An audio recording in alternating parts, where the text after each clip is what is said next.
Welcome to the Creator's Adventure, where we interview creators from around the world, hearing their stories about growing a business. My name is Brian McAnulty. I'm the founder of Heights Platform, and today I'm talking with Dr. Michael Gerharz about how to think, speak, and lead with clarity so you can have the impact and influence that you deserve as a creator.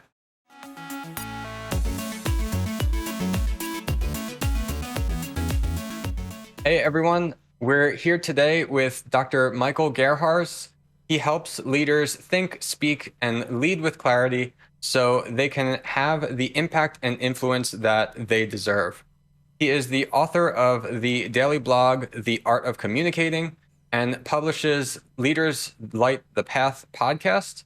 Dr. Michael Gerharz has a PhD in communication systems, and he is also a passionate guitarist.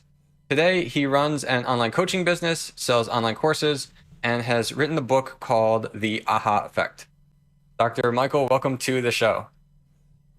Welcome. Thanks for having me. So my first question for you today is if you could tell us a little bit about what you do and how you got started with your online business. Well, as you mentioned in the introduction, I help leaders think and speak with clarity, and when they do, they usually lead with clarity. How did I come to do that? Well, out of sheer frustration. As you mentioned, I'm coming from a scientific background. I have a PhD in communication systems, and we had a lot of cooperations with industry, mobile operators. And I've been to so many conferences and sat in so many meetings where so many great ideas have been thrown into the trash bin because they haven't been communicated properly. That at some point I just, when looking for a better way and trying to come up with ways to, speak about those technical findings in the days back then in a way that others get as enthusiastic about them as you do, so that you get to master the complexity of those complex systems and boil them down to a razor sharp message and really make others see what you see so that they can be as enthusiastic as you can be. Cool. So what kind of services do you offer your clients then now? The easiest way to work with me is by, just doing online coaching sessions where we get to discuss and dive deep into one of your struggles, one of the areas where you feel like you've been juggling ideas for the past days or sometimes even weeks, and now is the time to just nail them.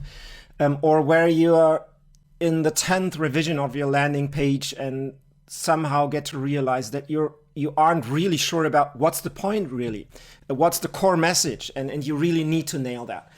And that's when we dig deep, and when we have a session and I will ask you a lot of questions, listen carefully, and ask all those questions that you don't ask yourself normally anymore often because they've become too obvious, because you don't dare them, because you fear the answer. And then I will push you on that and force you to actually wear your audience's glasses so that you look from their perspective, because that's what counts in the end. It's only halfway there. If it's clear to you, it has to be clear for those who you communicate to. Yeah, exactly. One of the things we tell people a lot with our online courses is that when you're building an online course, what everybody wants to buy from you is not just learning how to do something. They want to buy that result that you're offering. So you have to be really, really clear on what is that result that you're going to provide people. And oftentimes for a creator, they have this idea in their head that it's super clear to them. But sometimes if they think about it and if they really go and look at that landing page or that marketing for their course, they aren't actually describing that result to their audience. And they think that their audience might have the same idea in their head, and they may, but you have to say that very clearly to make sure.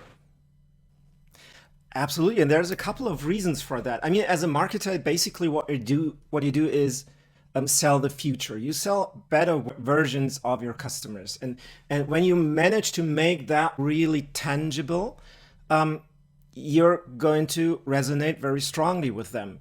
But there's a couple of, I'd like to call them universal forces that keep you from doing that. One of those is the curse of knowledge, where which basically says that the more you know about something, the harder it gets to speak about that in simple terms.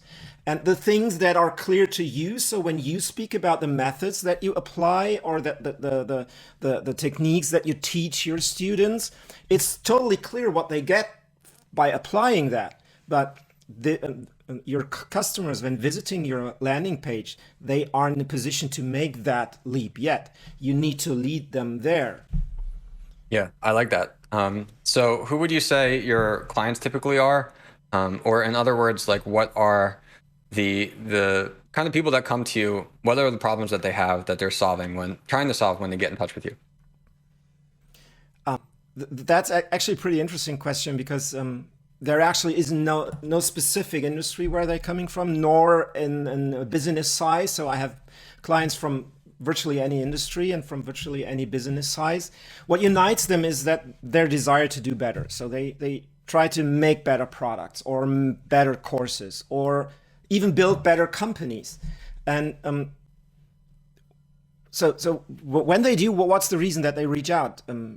That's a valid question. I mean, have you ever been in that situation where you have that moment of a brilliant idea that strikes you and that leaves you really stoked, and you spend your whole day thinking about nothing else but that idea, and you try to come up with ways to make that happen, and then you manage to make it happen, and you run to someone to tell them about that, only that their reaction is a blank stare, because they totally didn't get you, because you were so, up onto all places that they didn't get the point, or you fail to really take their perspective. That's when they reach out. So when you have sort of an important story to share, something that's really near and dear to your heart, that probably even has the potential of changing the world, but you struggle to find the words to make that happen, I will help you with that and find with you the words that make others see what you see. Great, I like that. So we noticed you also have an online course that you've created, which helps people find clarity in their life and business. Can you tell us a little bit more about this course, and maybe also just explaining further this concept of clarity? The course is called Crack the Clarity Code, and it turns out that the code itself is pretty simple. It's basically the same process that I use myself when I try to help my clients. And I've basically tried to lay out the process that helps you to find that clarity. It's a 5-step process that takes you from first reflect about what matters most about your idea, then second, strip the non-essential bits, third, focus from the right perspective, fourth, refine your language so that you can, fifth, boost and amplify your message and get the impact that your idea deserves. And one of the important bits about that course is that I've deliberately slowed it down. Because one thing that easily happens when you walk through an online course is that you go through that too quickly. And that's especially damaging when you're looking for clarity, because what you don't want is to go for the first idea, because the first idea is often not the clearest idea.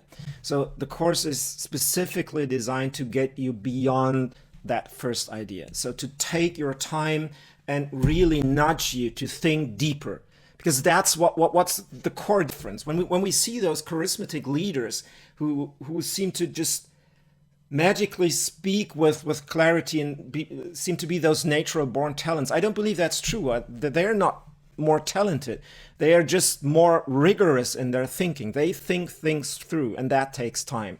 And that's the reason why I deliberately just drip by drip let the lessons flow, so that you cannot accelerate the process, but have to think things through. Yeah, I like that. I think definitely in almost any kind of creative process, and this is one that it takes time to reflect and think about that. And so even if you have all the answers, it doesn't mean that necessarily you can just instantly do it. Yeah. And then the second component is, once you've done that, clarity really takes courage. Clarity in a way means making decisions, deciding on the things that aren't obvious and aren't easy, so that you can decide that this is the path I'm on and these are just distractions, and that you can really focus on that core message that you put on your landing page or that you tell in your keynote speech. Because if you don't decide, someone else will decide for you, and you might not like their choice. Interesting. So I noticed you mentioned a couple things.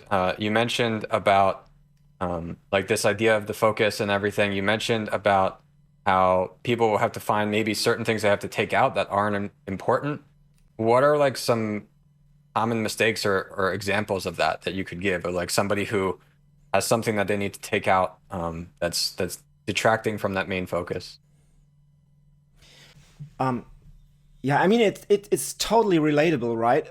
When we care for something, when we are really passionate about something, we are good at that thing precisely because we care for all the details. We care for every pixel and for every comma that we put into our text.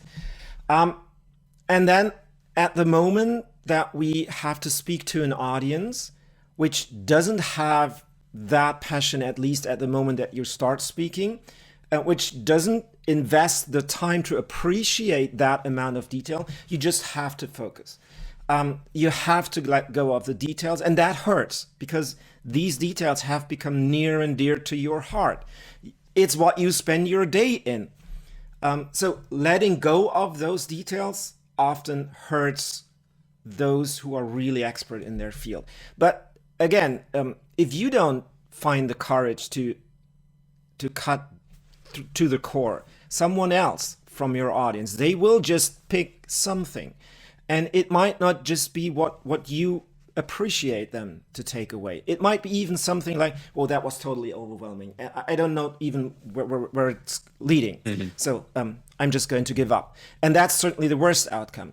But if you find that courage, if you really commit to this is going to be the destination where I'm leading my audience, then you can design your communication, be it a landing page, a podcast interview, or a keynote speech, a YouTube video. Then you can design that communication in a way that it leads there comfortably and confidently and unmistakably.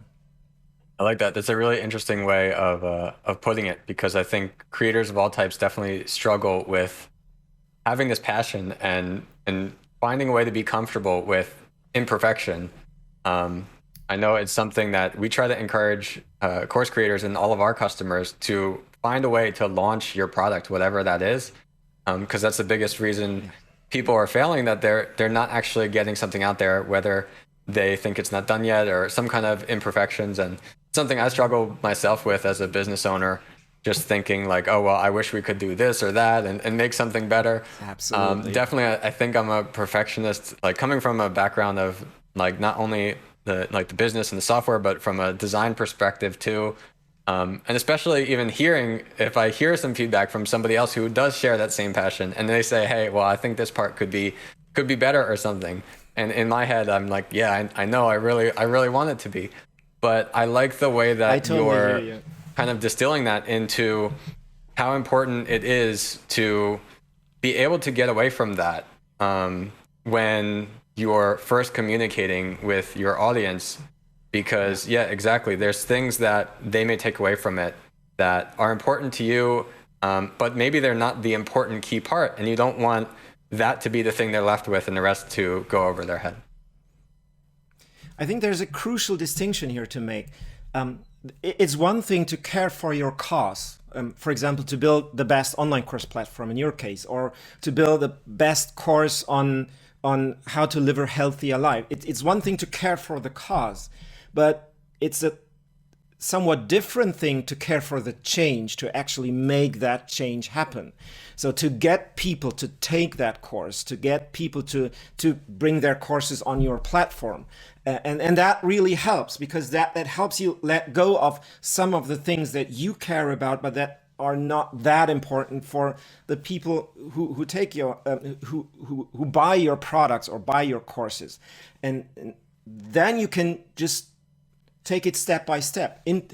Spark their interest first, and once you have that, then you can give them and feed them the details and feed them more information, because that's, once they are passionate about that, they are going to want that from you, but Yeah. probably not in the beginning, not to start Yeah, with. exactly. So it's not that you're learning to not care about some part of your business. It's actually that you're learning to care for the right thing, which in this case is that change that you want to help the Yeah. person make so that they can move to the next step. Because if you think about all the different pieces, as a business owner, as a creator, that's what you should care about, even though it might feel difficult in the beginning. That's what you should care about, because what you want to do is give that person a great result. And so in order to do that, the first step is they need to be able to recognize what you can offer and then make that change and that shift into becoming a customer. Yeah, that's a great way of putting it. If you care for the result, let's say you're doing a photography course and you're teaching them about lighting, and there's certainly a right way to do lighting and all those nitty bitty and gritty details to look for in the shadows in your face or something like that. But someone who's just starting out, they're going to be overwhelmed. So it might just be better to feed them piece by piece, so that in the end you've told them everything, but just in the right order. Have them become passionate first, and then teach them the whole thing. Yeah. Yeah, I like that. We tend to tell people that it's better to make your content, your lessons on the shorter side rather than like this 2 hour long lecture, because while you could go and talk about something for so long, you want to break things down into these digestible bits for people. And that, I like the way that you're putting it, that you're leading them into becoming as passionate as you are. Yeah. Well, so And yeah, go ahead. yeah, go ahead.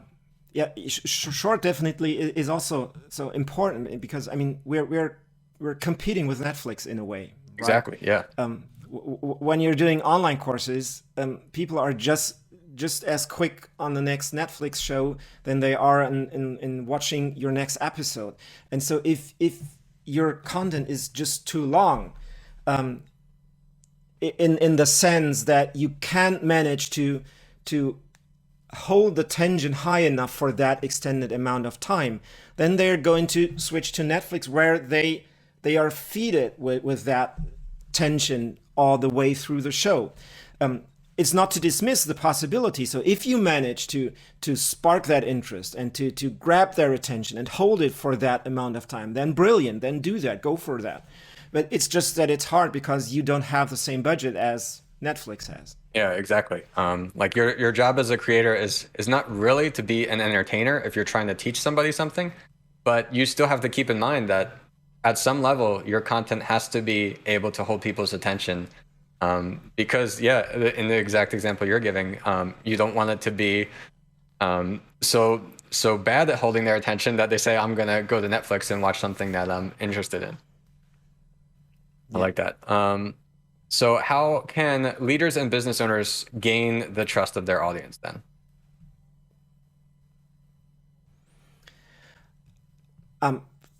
First and foremost, I think it's important to tell a true story.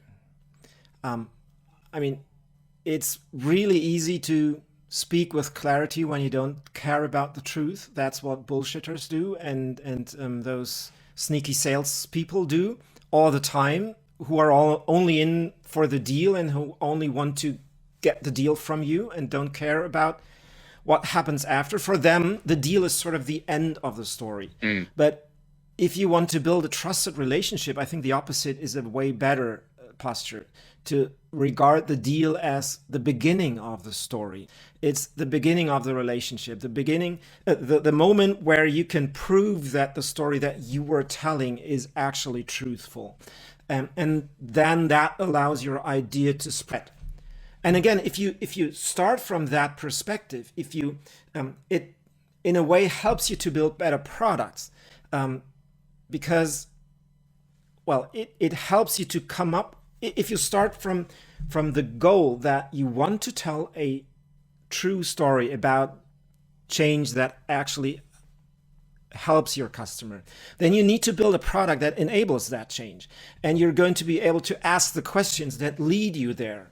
And once you arrive there, you're going to be much more confident telling them, because you know that your product actually delivers on those promises, which leads to a way more authentic way of speaking.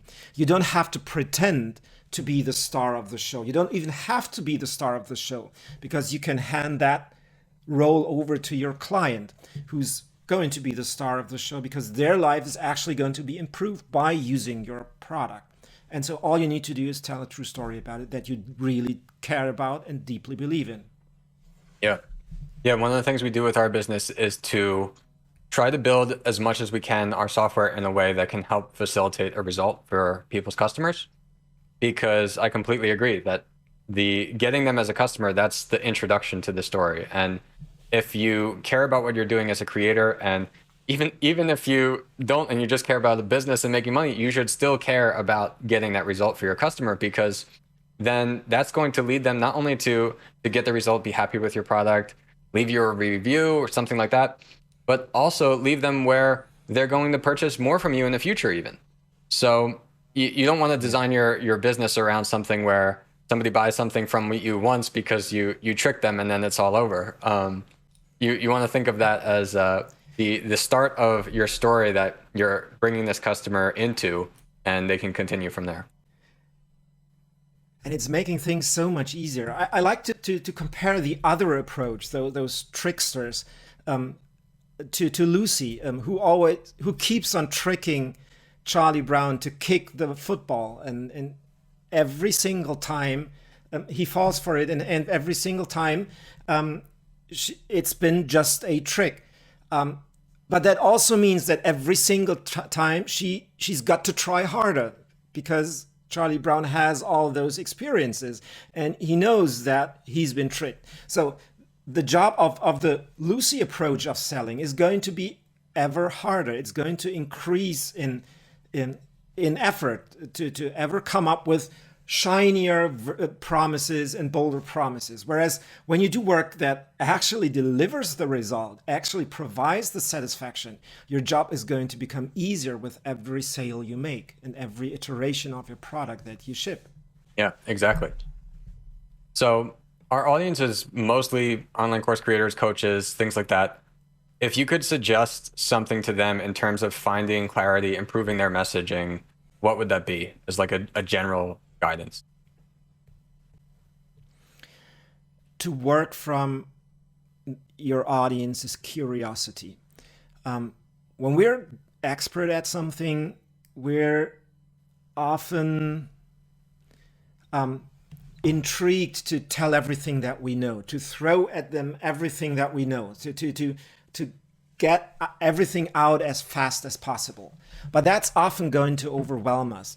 And then what often happens, what I often observe, is that when you write everything down that you could say in your course, you quickly discover that that's, well, maybe a little bit too much for the course. It's going to overwhelm you. So you're going to cut something out, only to discover that, well, it's still a lot. Which makes sense, because if you're passionate about something, there's always going to be more things to say than you've got time to say them. And so I believe that a better approach is to use what you suggested, to start from the result, to start from what change am I trying to affect with that course, and then to ask, okay, now if that's where I want to lead them, where are they starting from? And then to bridge that gap by asking one question at a time. So if that's the journey that I'm taking them on, what's the first and most important thing that they need to know to follow me along that journey?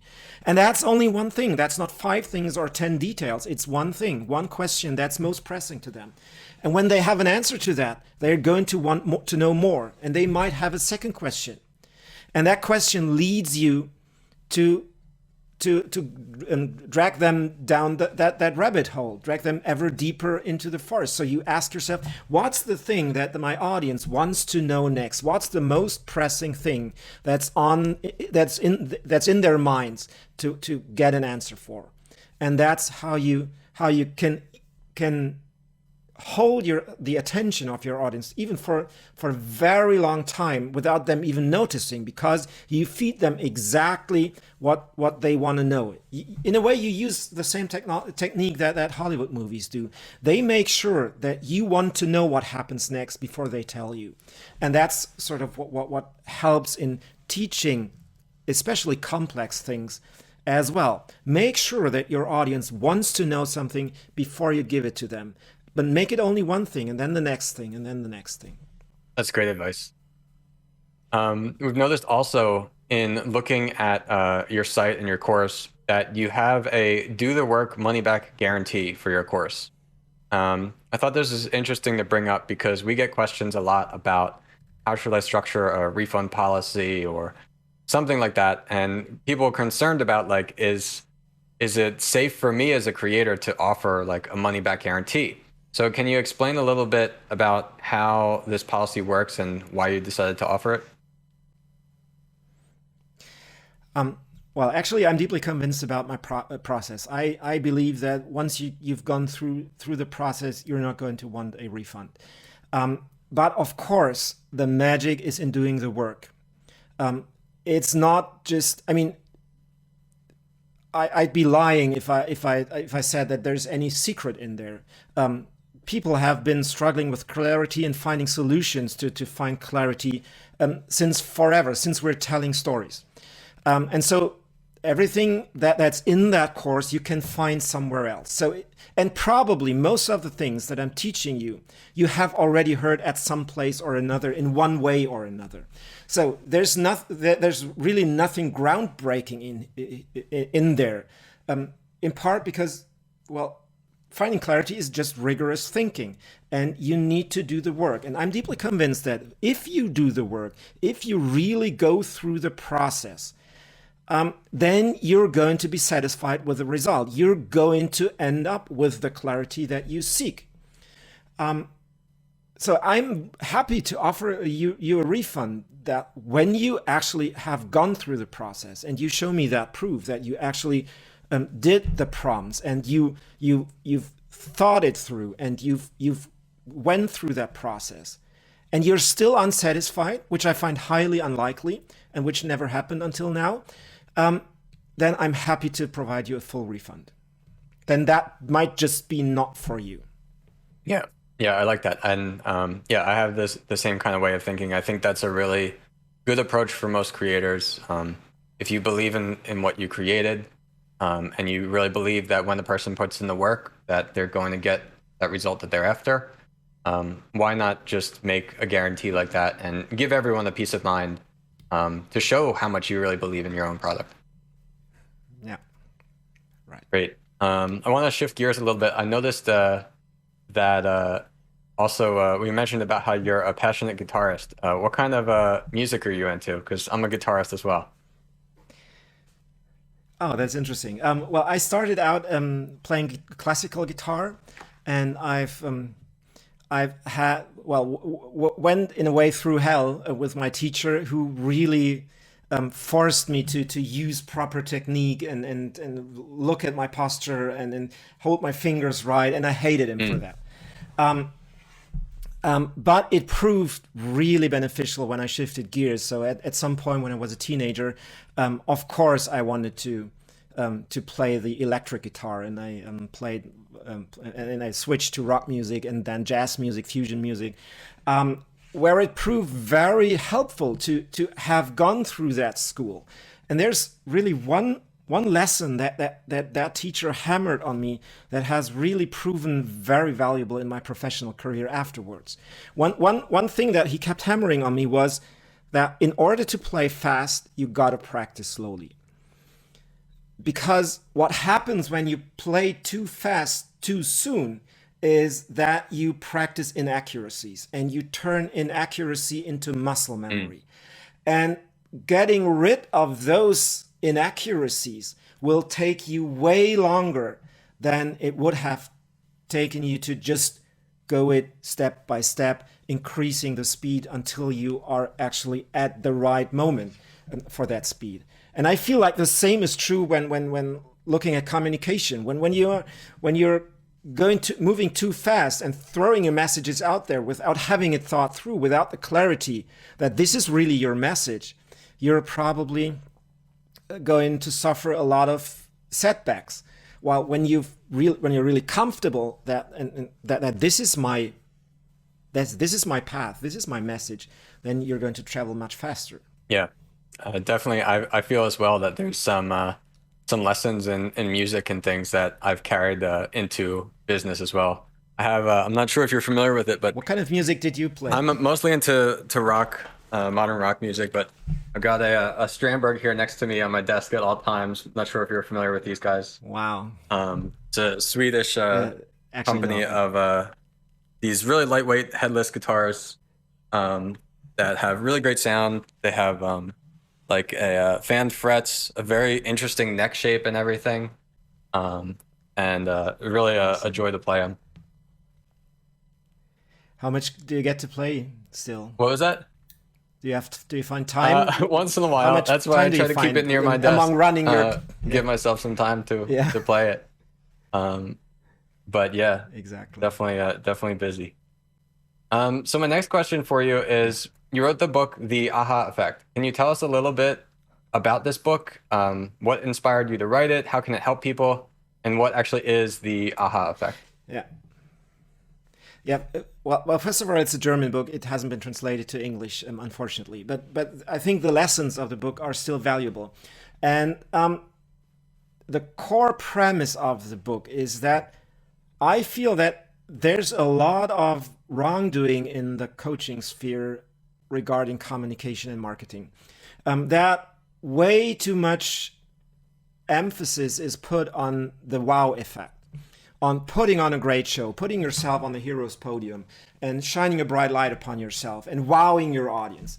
But I tend to believe that a wow effect can never be a means to an end, but only lead to something more profound, which I like to call the aha effect. It's perfectly okay to grab your attention, your audience's attention, with a wow effect. But then if you don't lead them to a meaningful place, what use is it? I mean, you don't want them to, after they've seen your page or they've listened to your talk, you don't want them to say, well, what a great show that's been, or what a technical feast your webpage is. You want them to say, well, what a great idea that is.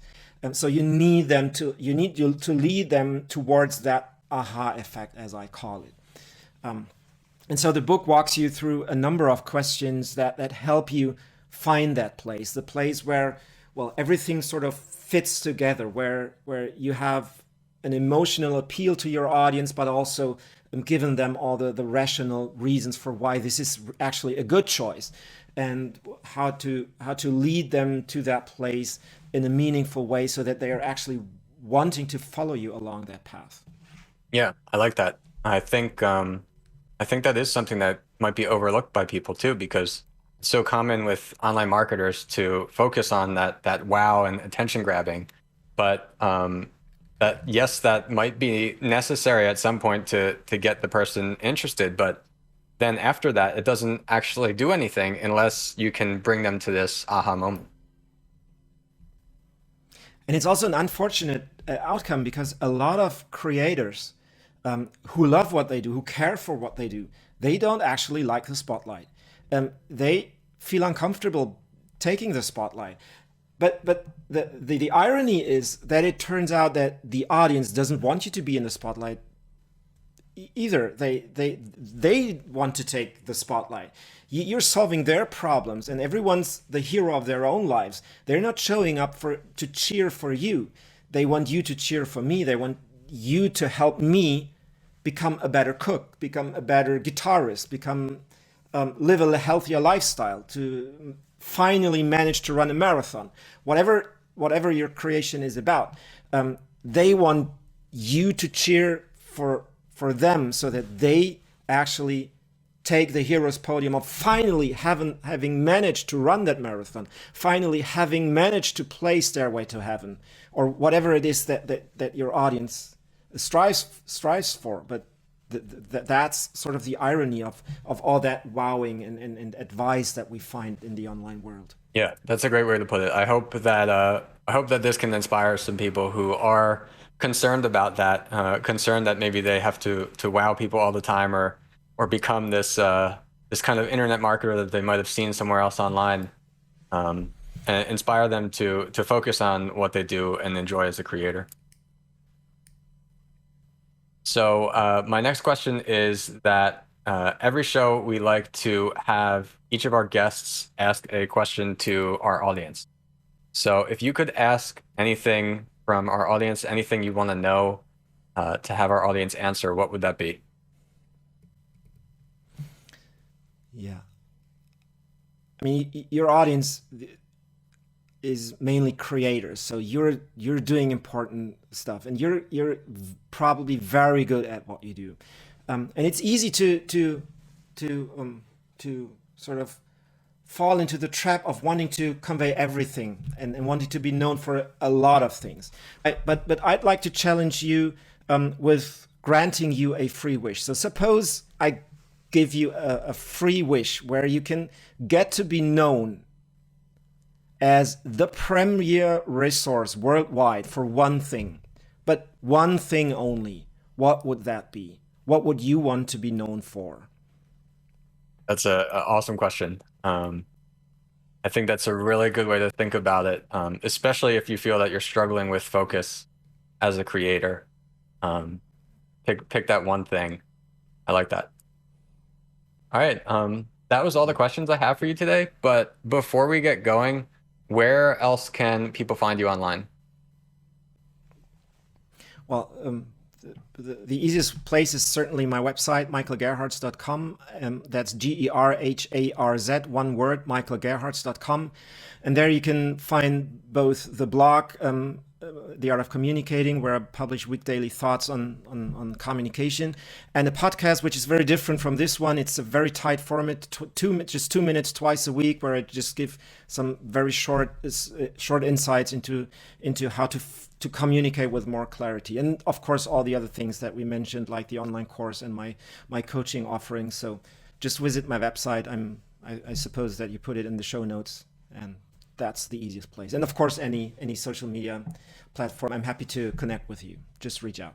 Awesome. Well, thank you, Dr. Michael, for coming on the show. It was a pleasure. Thanks, Brian. Great conversation.